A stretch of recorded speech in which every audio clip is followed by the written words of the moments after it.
Society is the main organisation, but there are 190 branches throughout the country, all separate individual registered charities in their own right, all doing their bit in their own area for animal welfare.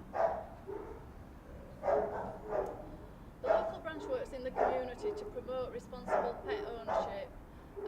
We work in 4 areas: microchipping, neutering, rehoming animals, and providing general advice to the public. The dogs that come into RSPCA care are really the lucky ones, because they're the ones that are going to be given a second chance. The majority of the animals that come to us have come to us because they've either been neglected, ill-treated, or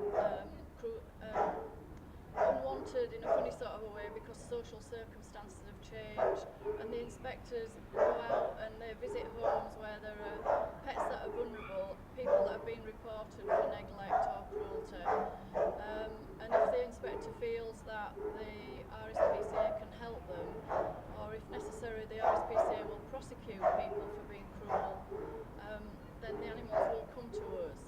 They can be in our care for quite a long time, because if they are subject to court proceedings, then we have to wait until the court has made a judgment as whether the animals can stay with us and be signed over to us to find a new home. It's very important that we get our message across that these animals deserve a second chance because they are the most abused animals. And it's important for people to realise that they are taking on a rescue pet that might need a little bit more rehabilitation than some others would need. But it is a worthwhile thing to do because you get such joy from those pets when you adopt them. The branch is an independent registered charity in its own right, and therefore the trustees who manage the branch are responsible for the overall maintenance and operational costs of the whole branch. That means we have to fund maintaining the premises, the kennels, the cattery, the small animal unit, maintaining the staff accommodation, staff offices. In addition, we have the staff costs to bear because we've got to make sure that we can provide the necessary care for our animals.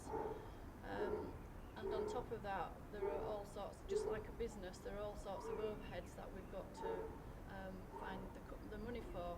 That means the trustees have to work exceptionally hard at making sure that we've got enough income to sustain the expenditure, and we do that by a number of ways. We have now 8 charity shops which bring in an income. We have a part-time community fundraiser who also assists in bringing in money, and we are out in the community raising money by events that we organise in the Huddersfield and Halifax area. There you go. Oh. Oh, nice. Oh. You're too cute, you, aren't you? My role here is an apprenticeship. I'm doing an apprenticeship for an animal care assistant. I clean, feed, walk and cuddle all the cats and dogs on daily socialisation and get them and train the dogs so that when they go to a household they have a few commands that they already know. I thoroughly enjoy it, and I find that different animals take different work which you don't realise until you work here. When a cat comes in, to start with we take it into the cat vet room and we do a general health check on it to see if it has any problems. And then once we've done that, we flea, worm it and chip it so it's all ready. And then it'll have a vet check the next day. Our vet's here. Then it'll go into one of his cat pens on ward 1, which is to start with until they're fully vacced. And any space we get on ward 2 are